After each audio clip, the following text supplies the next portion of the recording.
ರಾತ್ರಿ ಬೆಂಗಳೂರಿನ ರಾಮೇಶ್ವರಂ ಕೆಫೆಯಲ್ಲಿ ಪೊಲೀಸರು ಸಂಪೂರ್ಣ ಪರಿಶೀಲನೆ ನಡೆಸಿದ್ರು.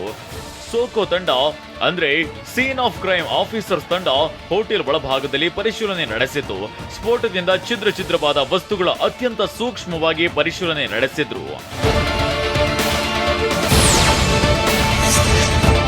ಬಾಂಬ್ ಸ್ಫೋಟ ಸಂಭವಿಸಿದ ಬೆಂಗಳೂರಿನ ರಾಮೇಶ್ವರಂ ಕೆಫೆಗೆ ನಿನ್ನೆ ರಾತ್ರಿ ಗೃಹ ಸಚಿವ ಪರಮೇಶ್ವರ್, ಡಿಸಿಎಂ ಡಿಕೆ ಶಿವಕುಮಾರ್ ಭೇಟಿ ನೀಡಿ ಪರಿಶೀಲನೆ ನಡೆಸಿದ್ರು.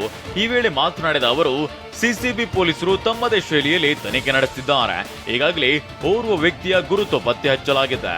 ಈಗಿನ ಬಸ್ಗಳಲ್ಲಿ ಸಿಸಿಟಿವಿ ಫಿಕ್ಸ್ ಆಗಿರುತ್ತೆ. ಬಸ್ನಲ್ಲಿ ಆತ ಬಂದಿರೋದು ಅಂತ ಗೊತ್ತಾಗಿದೆ. ಪೊಲೀಸರು ಶೀಘ್ರವೇ ಆರೋಪಿಯನ್ನ ಬಂಧಿಸಲಿದ್ದಾರೆ ಅಂತ ಹೇಳಿದ್ದಾರೆ. ಸಿಸಿಟಿವಿಯಲ್ಲಿ ಕಂಪ್ಲೀಟ್ ರೆಕಾರ್ಡ್ ಆಗಿದೆ. ಆತ ಬಸ್ಸಿಂದ ಬಂದು ಇಳಿದಿದ್ದಾನೆ, ಹೋಟ್ಲ್ ಒಳಗಡೆ ಬಂದಿದ್ದಾನೆ, ತಿಂಡಿ ರವೆ ಇಡ್ಲಿ ತೆಗೆದುಕೊಂಡಿದ್ದಾನೆ. ಬಂದು ಪ್ರತಿಯೊಂದು ಮೂಮೆಂಟು ಕೂಡ ಅಲ್ಲಿ ನಮಗೆ ನೋಟಿಸ್ಗೆ ಬಂದಿದೆ.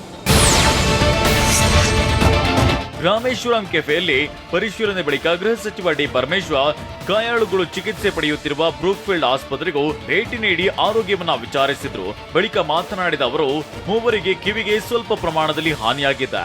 ಗಾಯಾಳುಗಳ ಜೀವಕ್ಕೆ ಅಪಾಯವಿಲ್ಲ, ಚಿಕಿತ್ಸೆ ಪಡೆಯುತ್ತಿದ್ದಾರೆ ಅಂತ ಹೇಳಿದ್ದಾರೆ.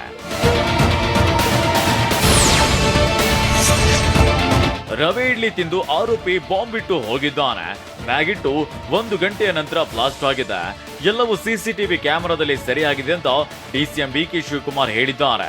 ಬಾಂಬ್ ಸ್ಫೋಟ ಸಂಭವಿಸಿದ ರಾಮೇಶ್ವರಂ ಕೆಫೆಗೆ ತೆರಳಿ ನಿನ್ನೆ ರಾತ್ರಿ ಪರಿಶೀಲಿಸಿದ ಬಳಿಕ ಮಾತನಾಡಿದ ಅವರು, ಟೈಮರ್ ಬಳಸಿ ಮಧ್ಯಾಹ್ನ 12:55ಕ್ಕೆ ಕಡಿಮೆ ತೀವ್ರತೆಯ ಬಾಂಬ್ ಸ್ಫೋಟಿಸಲಾಗಿದೆ.